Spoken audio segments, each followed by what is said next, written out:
Student chapter number 11 oscillations की जो numerical problems हैं आज वो सॉल्व करने के लिए जा रहे हैं। तो पहले न्यूमेरिकल की तरफ चलते हैं। इस न्यूमेरिकल में कह रहे हैं the time period of oscillation of an object in an ideal spring and mass system is 0.5 second. Time period सही ना, आपको गिवन है 0.50 सेकेंड। तो सबसे पहले इसका डेटा बना लेते हैं। डेटा के अंदर पहली चीज जो हमें नजर आ रही है वो क्या है कि टाइम पीरियड गिवन है 0.50 सेकेंड। फिर कहता है and the amplitude is 5 centimetre. Amplitude को रिप्रेजेंट किया जाता है इस चैप्टर में एक्स नॉट से, यानी कि maximum displacement is called amplitude, और वो है आपके पास 5 सेंटीमीटर। अगर आप इसे 100 से डिवाइड कर लें तो ये सेंटीमीटर से मीटर में चला जाएगा, तो हो जाएगा 0.05 मीटर।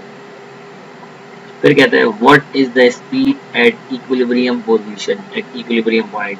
इक्विलिब्रियम पॉइंट पर हमेशा याद रखें स्पीड मैक्सिमम होती है सिंपल हार्मोनिक मोशन या वाइब्रेटरी मोशन में, और वहां पर एक्स जो होता है वो एक्स जीरो के बराबर होता है, क्योंकि डिस्प्लेसमेंट जीरो होता है इक्विलिब्रियम पोजीशन के ऊपर, क्योंकि डिस्प्लेस हो ही नहीं होता है। वहां से कितनी दूर जाएगा उसे डिस्प्लेसमेंट कहते हैं ना, तो वहां तो डिस्प्लेस हो ही नहीं होता। फिर नेक्स्ट आपसे कहता है कि बताएं एक्सेलरेशन क्या होगी। अब एक्सेलरेशन कहाँ पर, मैक्सिमम एक्सटेंशन पर क्या होगी, तो मैक्सिमम एक्सटेंशन पर मैक्सिमम एक्सेलरेशन होगी। तो इसका मतलब ये हुआ कि आपको मैक्सिमम एक्सेलरेशन फाइंड आउट करनी है। अच्छा, अब सबसे पहले जब मैंने बात करी सोल्यूशन की, आ रही है सर सोल्यूशन की, तो देखिए सोल्यूशन के अंदर पहली चीज जो है ना आपके पास, अब आप अपना माइक चेक करो बेटा, क्योंकि यहाँ सबको आवाज आ रही है, सिर्फ आपको ही नहीं आ रही। अब सोल्यूशन के अंदर सबसे पहले क्या होगा कि वेलोसिटी का जो फार्मूला है, जनरल फार्मूला है, velocity is equal to omega under root X naught का स्क्वायर माइनस एक्स स्क्वायर। ठीक है जी। अब इन दैट केस हम ये कह सकते हैं कि भाई आपने कहा था मैक्सिमम मैक्सिमम वेलोसिटी मालूम करो, तो उसके लिए एक्स को क्या रखना होगा, जीरो। जब आप एक्स को जीरो रखते हैं तो फिर फार्मूला बन जाता है वी मैक्स का। सही है ना। जैसे ही आपने एक्स को जीरो रखा, अब वेलोसिटी वेलोसिटी नहीं रही, वेलोसिटी मैक्सिमम वेलोसिटी हो गई। ओमेगा अपनी जगह पे as it is, under root ये हो गया एक्स नॉट का स्क्वायर माइनस जीरो का स्क्वायर।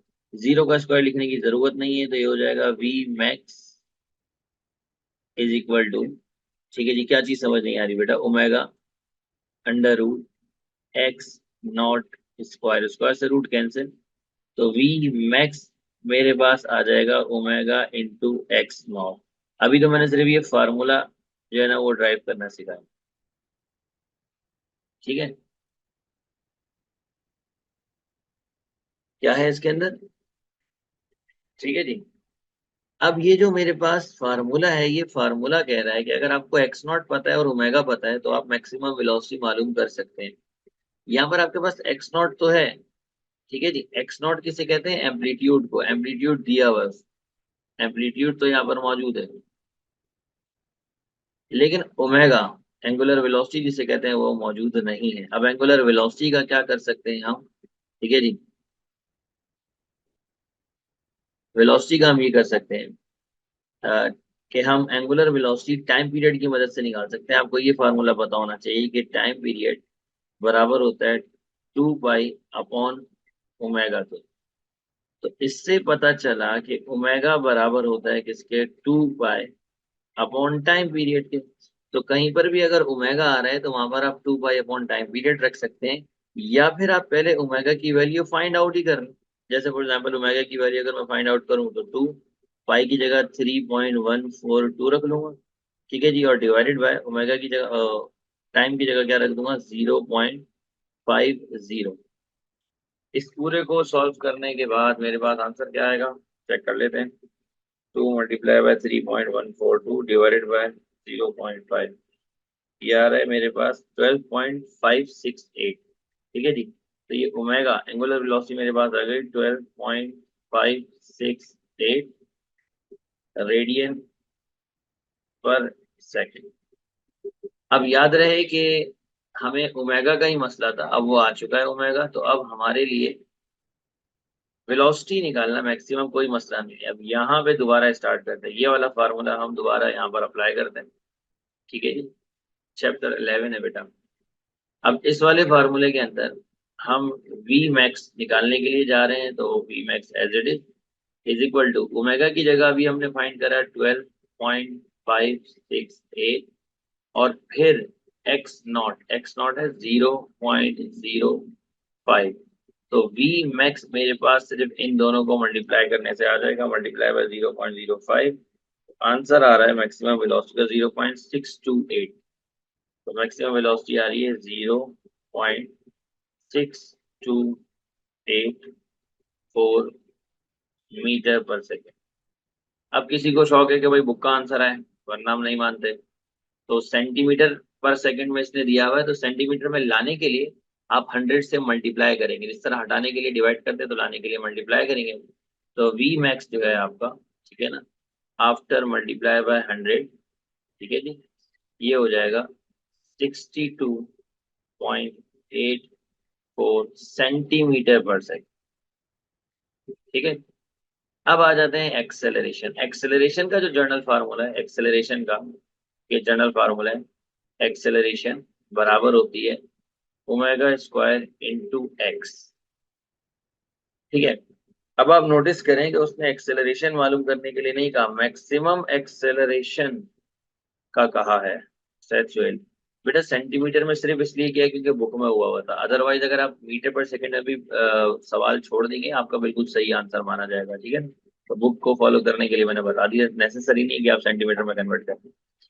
अच्छा, अब एक्सेलरेशन जो है, मैक्सिमम एक्सेलरेशन कब होती है? मैक्सिमम एक्सेलरेशन उस वक्त होती है जब आप x की जगह x नॉट रखते हो, यानी कि एक्सट्रीम पोजीशन पर होती है। तो omega square into x not.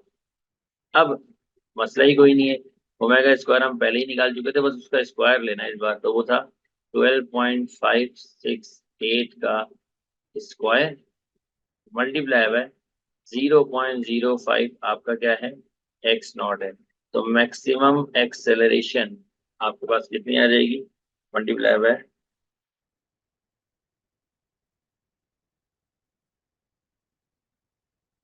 7.89, 7.89 metre पर सेकेंड स्क्वायर। अब देखिए इसको सेंटीमीटर में नहीं कर रहा। दूसरा 8 9 है ना, इसने इसको राउंड ऑफ करके क्या लिखा हुआ है, 9 लिखा हुआ है। तो 8 9 का राउंड ऑफ क्या बनेगा, ऑलमोस्ट 7.9 बनेगा ना। तो आप ऐसे भी लिख सकते हैं। अब जिसने ये लिख दिया है उसका आंसर भी करेक्ट माना जाएगा बोर्ड में, और जिसने इसे एक स्टेप और राउंड ऑफ कर दिया है, यानी कि पॉइंट के बाद एक डेसिमल तक का जवाब दिया, उसका आंसर भी ठीक माना जाएगा, तो कोई प्रॉब्लम नहीं होगी। ठीक है। अच्छा जी, आगे फिर इसी तरह के सवाल आते हैं, मीन ज्यादातर सवाल जो है ना एक ही जैसे हैं, तो आपको प्रैक्टिस होती रहेगी। क्वेश्चन नंबर 2 में आपसे कहता है अ स्विंग मशीन, आपके पास एक स्विंग मशीन है जो कि सिलाई मशीन है, उसकी जो निडल है वो मूव कर रही है up and down like a vibratory motion, और इट्स यूज सेम। अब कहता है सपोज, देख लो बेटा जल्दी।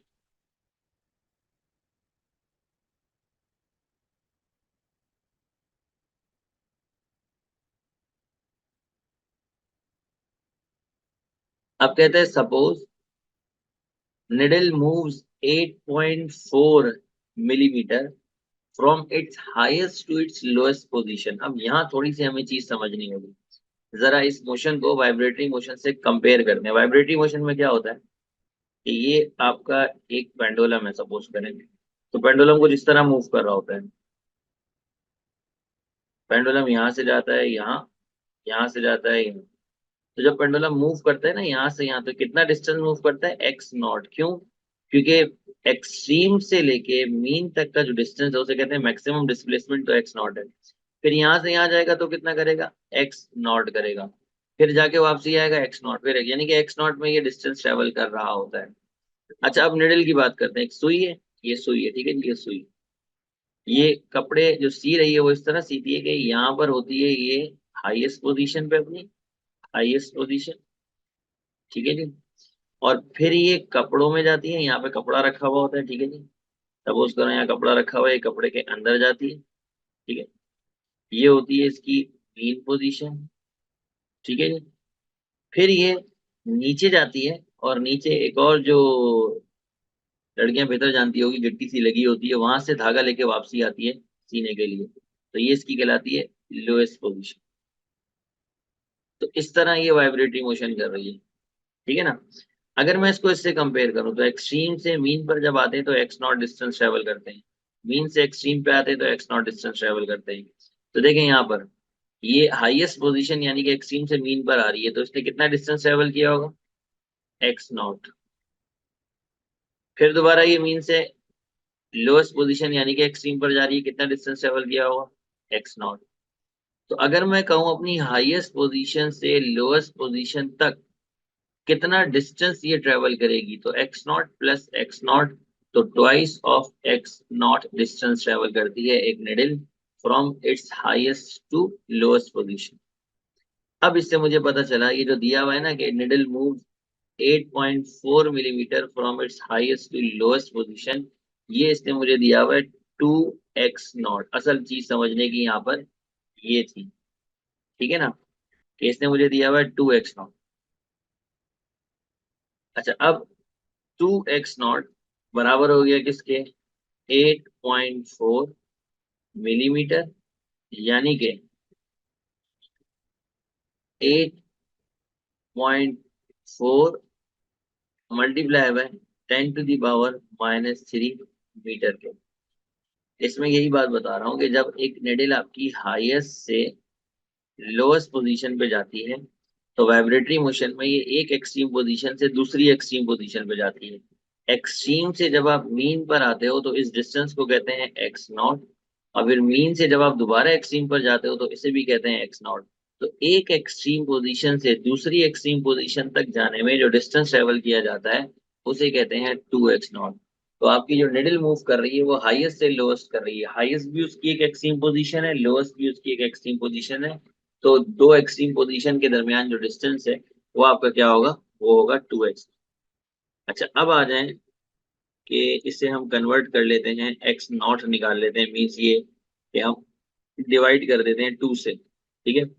तो एक्स नॉट मेरे पास कितना आ जाएगा, एक्स नॉट मेरे पास आ जाएगा, इसे अगर मैं 2 से डिवाइड कर दूं तो हो जाएगा 4.2 मल्टीप्लाई बाय 10⁻³ मीटर।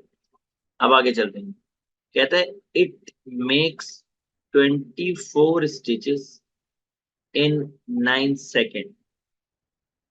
अब स्टिचेस मतलब वाइब्रेशन, ये जो जाके आ रही है ना, तो जाके आ रही है, जाके वापसी आने में एक स्टिचेस लगाती है, तो इसका मतलब ये हुआ यहाँ से आगे पेंडुलम वापसी आया, तो इसका मतलब ये हुआ कि ये इस तरह 24 मरतबा वाइब्रेट हुआ है पेंडुलम, जिस तरह ये निडल मूव हो रही है, कितनी देर में, 9 सेकेंड में। अब टाइम पीरियड का मसला ये है कि टाइम पीरियड क्या होता है, time required to complete one vibration. अब इसने वन वाइब्रेशन कितनी देर में करी होगी, मुझे ये निकालना। ये बिल्कुल ऐसा ही है कि अगर मैं आपसे कहूँ कि पेंडुलम जो है वो मूव कर रहा है, यहाँ से मूव करके यहाँ जाता है, ठीक है जी, और वापसी यहाँ आता है, तो ये जो पेंडुलम है ये आपका वाइब्रेटरी मोशन कर रहा है। मैं कहता हूँ इसने सपोज कर ले 5 वाइब्रेशन की है, कितनी देर में, 10 सेकेंड में। 5 वाइब्रेशन की हैं 10 सेकेंड में, तो बताएं एक वाइब्रेशन कितनी देर में करे होगी, वन वाइब्रेशन कितनी देर में की होगी, वन वाइब्रेशन इसने करी होगी 2 सेकेंड में। कैसे निकाला, 10 को डिवाइड कर लिया 5 से, यानी कि time divided by number of vibration अगर आप कर लें तो आपको टाइम पीरियड मिल जाता।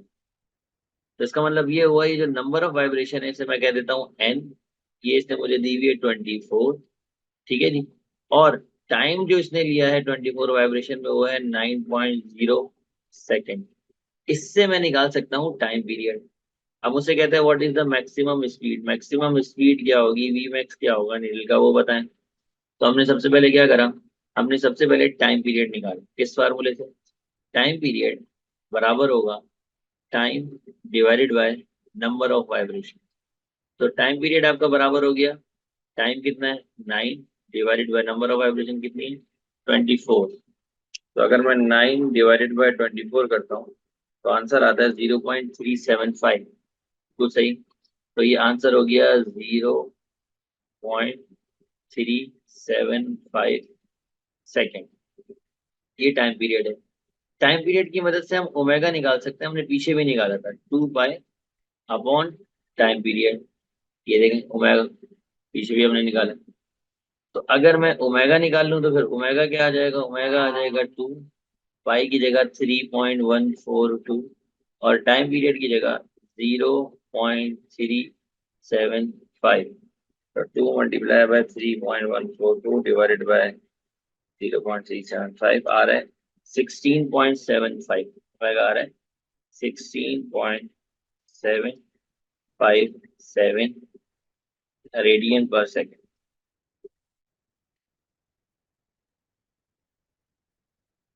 टाइम पीरियड के लिए n अपॉन टी क्यों नहीं हुआ, वो फ्रीक्वेंसी का फार्मूला है। नंबर ऑफ वाइब्रेशन पर सेकेंड इज कॉल्ड फ्रीक्वेंसी।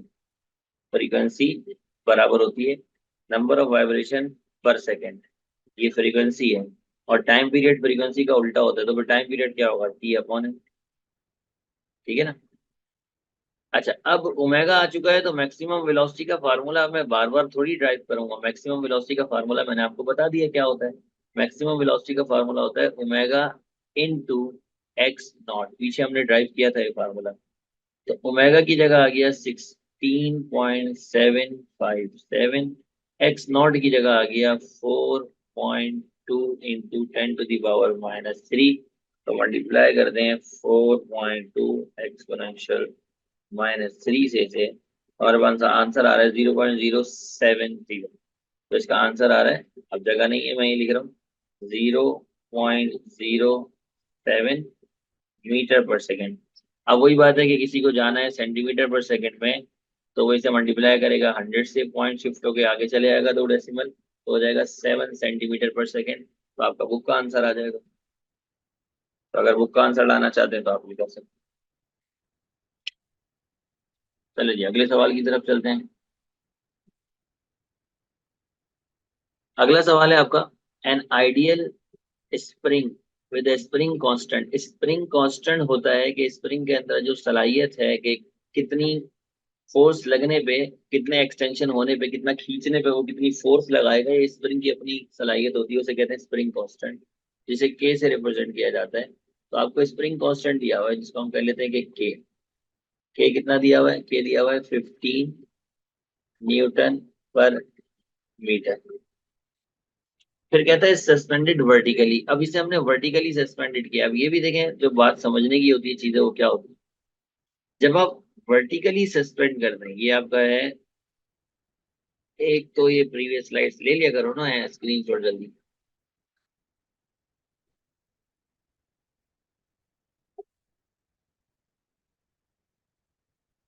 अब देखें, अगर मैं आपसे कहता हूं कि स्प्रिंग को मैंने हैंग किया हुआ, ठीक है, तो स्प्रिंग जो है, ठीक है, जिस भी मास के साथ अटैच्ड है, मास दिया हुआ है, कितने मास के साथ अटैच्ड है, 0.60 kg, इतने मास के साथ वो अटैच्ड है।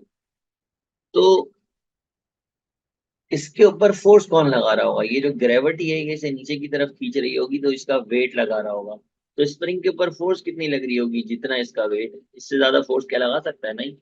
बेजान चीज उतनी ही फोर्स लगा सकती है जितना उसका वेट है, इससे ज्यादा नहीं। जानदार होते हैं तो ज्यादा फोर्स लगा सकते हैं, लेकिन जाहिर है एक मास आपने अटैच किया है, तो जितना इसका वेट होगा उतनी ही स्प्रिंग के ऊपर फोर्स लगा रहा होगा। तो हैंगिंग कंडीशन में हमेशा याद रखना है, स्प्रिंग पर लगने वाली फोर्स हमेशा किसके बराबर होती है, वेट ऑफ द ऑब्जेक्ट के बराबर होती है। ये लॉजिक हमेशा याद रखिएगा, काम आती है।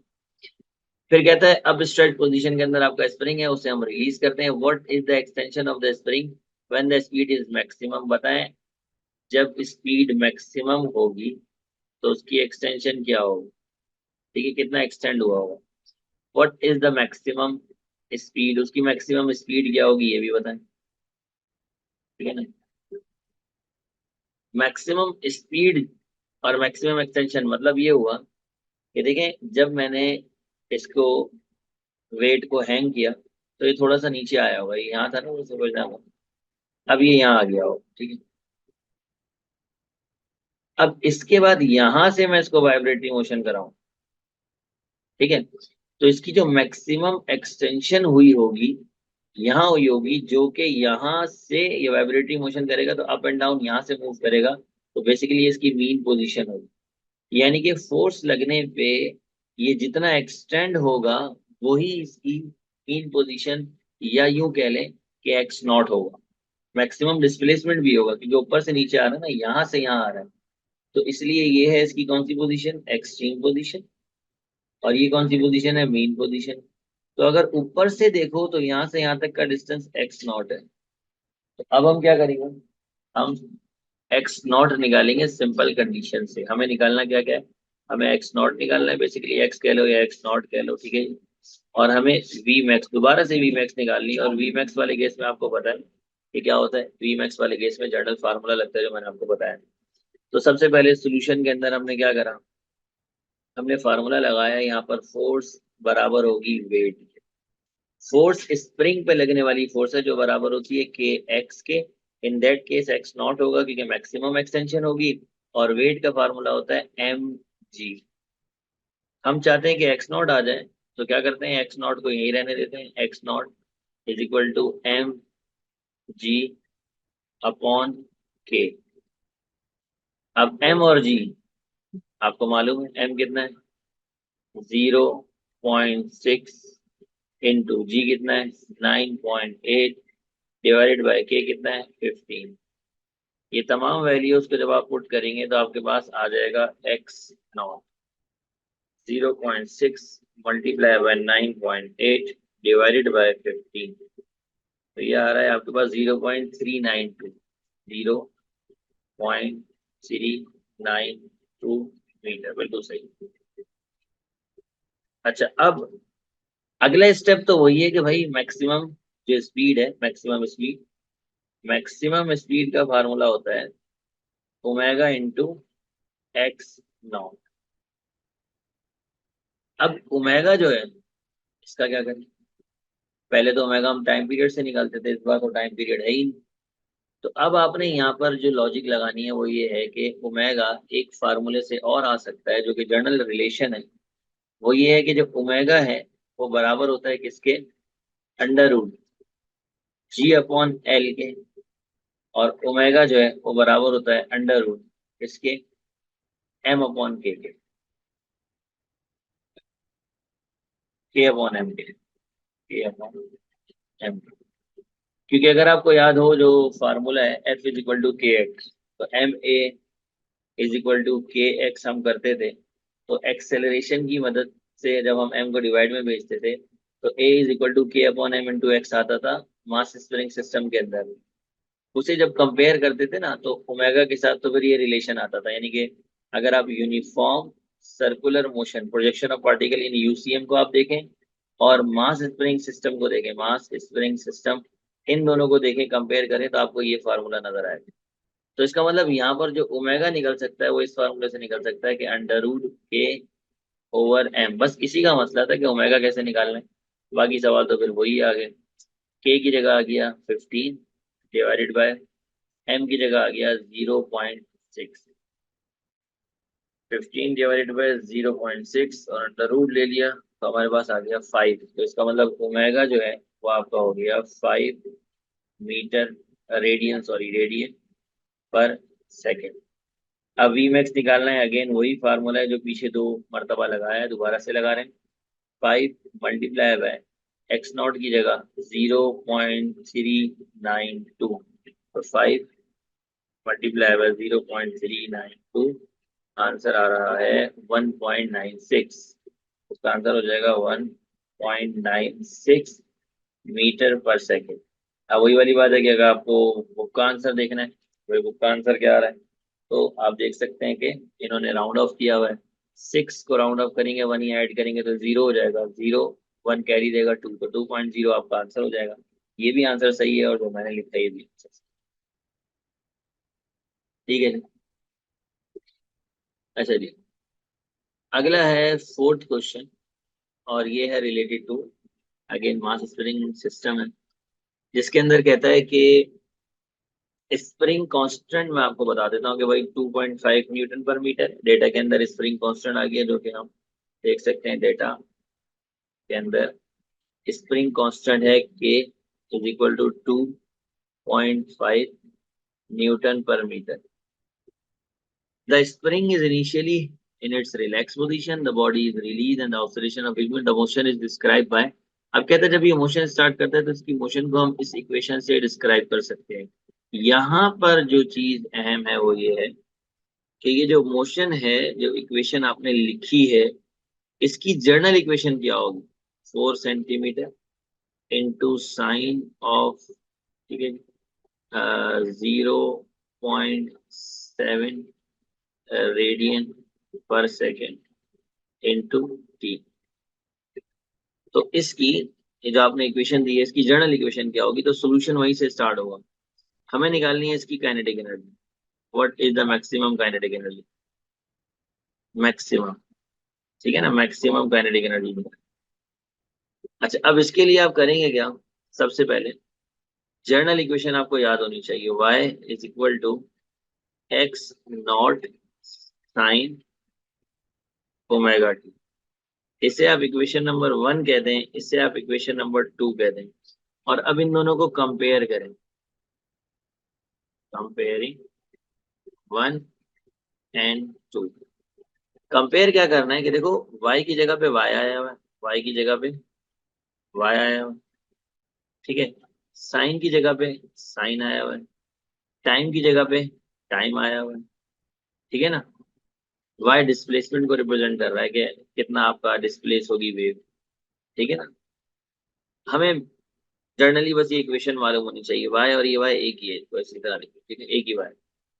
अब जो समझने वाली बात है वो उस पर फोकस करो। वो क्या है कि देखें, सबसे पहले यहां पर अगर आप देखें, साइन से पहले लिखा हुआ है 4 सेंटीमीटर, और यहाँ पे साइन से पहले क्या लिखा हुआ है? X not.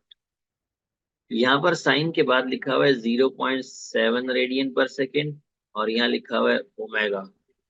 तो इससे ये पता चलता है कि एक्स नॉट जो है यहाँ पर, वो बराबर है किसकी? 4 सेंटीमीटर के, यानी कि 0.04 मीटर के। और ओमेगा जो है वो यहाँ पर बराबर है 0.7 रेडियन पर सेकेंड के। यानी कि कंपेयर करके हमने डेटा की दो चीजें और निकाली। अब ये डेटा की दो चीजें डायरेक्ट बता भी सकता था, कह देता कि भाई एम्पलीट्यूड इतना है और एंगुलर वेलोसिटी इतनी है, लेकिन उसने इक्वेशन दी ताकि आपको इक्वेशन से पहचान हो। बस इक्वेशन में ये देखना है कि पहचान होनी चाहिए कि कौन सी चीज किस जगह पे होती है, that's it। अब आपसी सवाल पे आते हैं। काइनेटिक एनर्जी मैक्सिमम जो है उसका फार्मूला क्या होता है? काइनेटिक एनर्जी मैक्सिमम का फार्मूला वही होता है जो एनर्जी का फार्मूला होता है। Kinetic energy is equal to 1/2 K X naught का स्क्वायर। ये मैक्सिमम काइनेटिक एनर्जी का फार्मूला।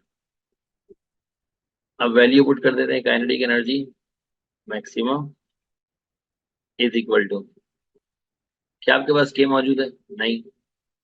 एक्स नॉट मौजूद है? एक्स नॉट मौजूद है, बल्कि के भी मौजूद है, सॉरी, के भी मौजूद है और एक्स नॉट भी मौजूद है। तो 1/2 है, और ये आसान सवाल हो गया। के की जगह रख दिया 2.5, और एक्स नॉट की जगह रख दिया 0.04 का स्क्वायर, ठीक है जी। तो काइनेटिक एनर्जी मैक्सिमम आपके पास आ गई। सारी वैल्यूज आपको बताएं। 0.5 मल्टीप्लाई बाय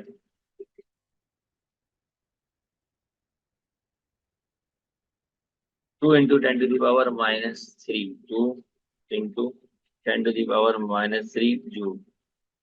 अब फिर वही बात है कि अगर आप चाहते हैं कि बुक का आंसर आ जाए, ठीक है जी, तो 2 × 10⁻³ मल्टीप्लाई बाय 10⁻³ का मतलब होता है मिली। तो आप इसे 2 मिली जूल भी कह सकते हैं। तो ये भी आंसर करेक्ट है और ये आंसर भी करेक्ट है। जैसे आप लिखना चाहे लिख सकते हैं। अगर कोई यहाँ तक छोड़ देता है आंसर, तो उसका आंसर भी करेक्ट माना जाएगा। कोई इसे मजीद ये लिख देता है तो वो भी करेक्ट माना जाएगा। ये लिखने वाले को कोई एक्स्ट्रा नंबर नहीं मिलेंगे। नंबर 4 नंबर का सवाल है, 4 नंबर मिलते हैं, ठीक है। अब अगर आपको कोई कंफ्यूजन है, कोई सवाल है, तो आप